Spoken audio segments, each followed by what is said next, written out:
अस्सलाम वालेकुम, मैं हूं नासिर महमूद कियानी और आप देख रहे हैं मेरा यूट्यूब चैनल। ईरान अमेरिका के मुज़ाकरात इस्लामाबाद में जारी हैं। दो इम्पोर्टेंट फेजेज़ जो हैं वो हो चुके हैं। एक इम्पोर्टेंट फेज़ इनडायरेक्ट टॉक्स का था, यानी कि जो पहला फेज़ था जब दोनों वफूद अमेरिका के और ईरान के वफूद यहाँ पहुँचे, उसके बाद बराह रास्त उनकी एक मीटिंग नहीं हुई, बल्कि अलग अलग उनकी वाया पाकिस्तान जो है वो इनडायरेक्ट एक इंटरेक्शन स्टार्ट हुआ था। और उसके बाद जो है वो फिर एक तफसीली और जामे जो है वो एक फ़ेस टू फ़ेस जो है वो मुज़ाकरात का सिलसिला आगे बढ़ा। और अब मामला जो है वो बेसिक अंडरस्टैंडिंग से टेक्निकल और एक्सपर्ट जो है वो लेवल पे पहुंच चुके हैं। इंटरेस्टिंग डेवलपमेंट है। और इसमें अब जो तीसरा फेज़ है वो अब शुरू होने को है। पहला जो फेज़ था, जो रिपोर्ट सामने आई, उसमें तकरीबन तकरीबन 2 से 2.5 घंटे का फेज़ कहा जा रहा है कि वो पहला फेज़ इनडायरेक्ट टॉक्स का था। उसमें बेसिक अंडरस्टैंडिंग डेवलप की गई, उसके जो बेसिक टेक्स्ट था, बेसिक ड्राफ्टिंग थी, वो चीज़ें की गई।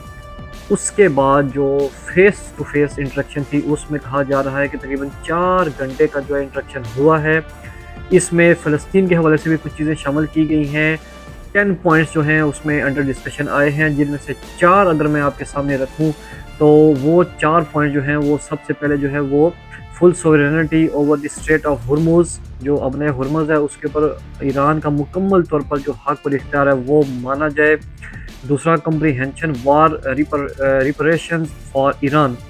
तो रिपरेशंस जो हैं वो मांगी गई हैं, जितना खर्चा है, जो अखराजात, जो तबाही हुई ईरान की, ईरान मुतालबा कर रहा है कि वो सारी की सारी जो बर्बादी और तबाही हुई है उसका खर्चा अमेरिका और इसराइल उसको अदा करें। जो उसका ब्रिजेस तबाह हुए थे, सिविलियन इंफ्रास्ट्रक्चर तबाह हुआ था, तो वो ईरान वो सारी की सारी चीज़ें जो है वो चाहता है कि वो पैसे कंपनसेट किए जाएँ उसमें। उसके बाद unconditional release of frozen Iranian assets, जो ईरान के ऊपर पाबंदियाँ लगाई गई थी और उसके बाद उनके जितने असासे जो हैं वो मुंजमद कर दिए गए थे, फ्रीज़ कर दिए गए थे। तो उस हवाले से भी कहा जा रहा है कि ये वो सारे असासे किए जाएँ, गैर मुंजमद हों। और उसके बाद एक durable region wide ceasefire, एक रीजनल लेवल का सीज़ फायर जो है वो हो। अभी शायद आपको आवाज़ आ रही होगी, मेरे ऊपर से एक जहाज़ गुजर रहा है और ख़बरें ये भी आ रही हैं कि ईरान का एक और वफ़द जो है वो इस टाइम नूर खान एयरबेस पे लैंड कर रहा है या कर चुका है। अभी भी फ्लाइट्स आ रही हैं, आप शायद सुन भी रहे होंगे कि जेट्स की आवाज़ आपको आ रही होगी। तो ये अभी का जो डेवलपमेंट सामने आई है उसमें लग ऐसे रहा है कि एक ब्रेक थ्रू ऑन कार्ड्स है, यानी कि जो पहले एक्सट्रीम किस्म की डिमांड्स थी दोनों साइड्स की, उससे निकल के जो डूएबल्स हैं, डूएबल्स वाली साइड में जो है मामला बढ़ रहे हैं आगे। और ये एक अच्छी डेवलपमेंट है कि जिन चीज़ों पे डर लगा के उनको एक साइड पे रखा गया है और जिन पे आगे बढ़ा जा सकता है इनिशियली, पहले उनको जो है वो एड्रेस किया जा रहा है। लेकिन यहाँ मैं ये ज़रूर कहूँगा कि जो ईरानियन डेलीगेशन है उसके जो एक्सपर्ट्स पिक किए गए, वो एक उससे नज़र आ रहा था कि एक सीरियसनेस है ईरानियन साइड के ऊपर। ईरानियन साइड ये चाहती है कि एक जामे डील हो और उसमें हर किस्म की जो निटी ग्रिटी है वो एड्रेस की जाए। मतलब कि आप उसमें देखें, फाइनेंस के लोग हैं, उसमें फॉरेन अफेयर के लोग हैं, उसमें डिफेंस के लोग हैं, इवन के जो मोहम्मद बाकिर कालिबाफ जो हैं जो हेड कर रहे हैं, वो खुद IRGC में फौजदान इनकलाब में कमांडर रह चुके हैं। और इसी तरीके से जो फॉरेन मिनिस्टर हैं ईरान के, वो भी ईरान इराक जंग जो है वो 80s के अदवार में जो हुई थी तो उसमें लड़ चुके हैं। उसके अलावा अच्छी उसका एक्सपीरियंस है, अच्छी गिरफ्त रखते हैं डिप्लोमेटिक और सफारती मामलात के ऊपर। और जो 2015 में डील हुई थी, सदर ओबामा के दौर में जो डील हुई थी ईरान और अमेरिका की, उसका भी हिस्सा थे, जो ईरानी वफ़द था उसका ये हिस्सा रह चुके हैं। तो एक सीनियर उनकी तरफ से लोग आए वहाँ से, ईरान से संजीदगी नज़र आई। दूसरी तरफ से जो है वो अमेरिकन जो साइड है वो भी Jared Kushner, Steve Witkoff, JD Vance, पहले ये खबरें आ रही थी मार्को रूबियो भी आएंगे लेकिन वो नहीं आए।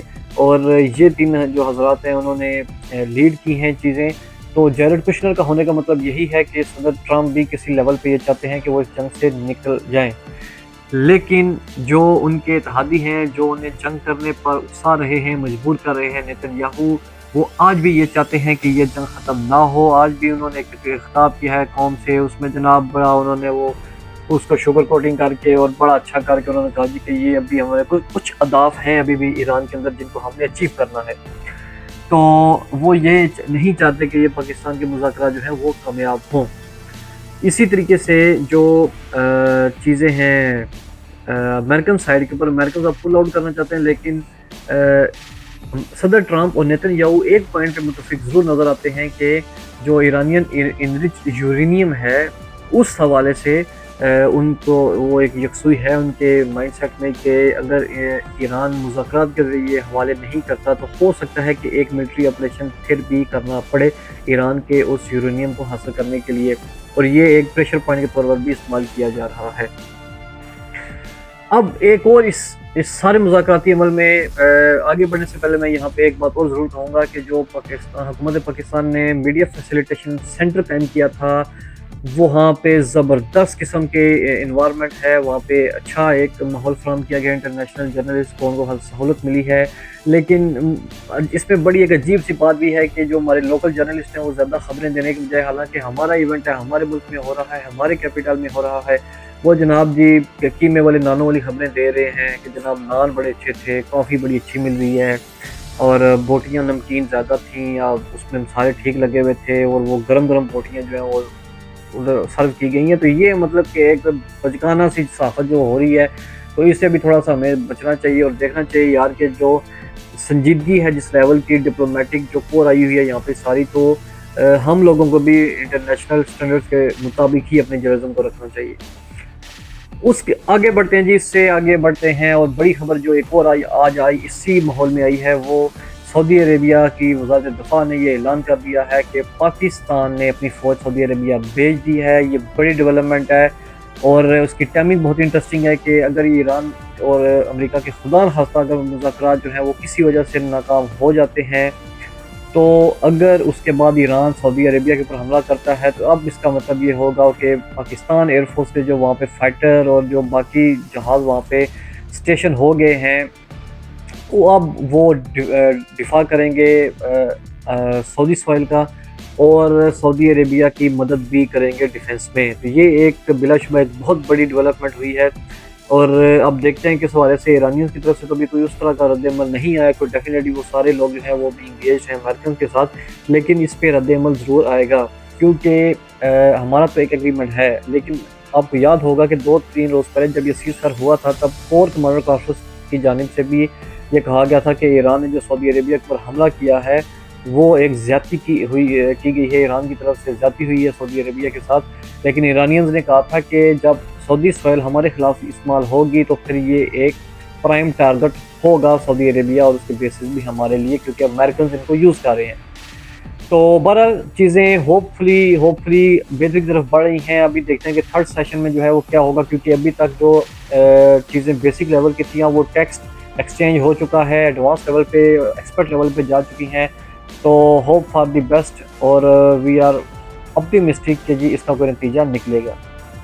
फॉलो करते रहिएगा, अपना फीडबैक ज़रूर दीजिएगा, सब्सक्राइब ज़रूर कीजिएगा। अभी तक के लिए इतना ही, अल्लाह।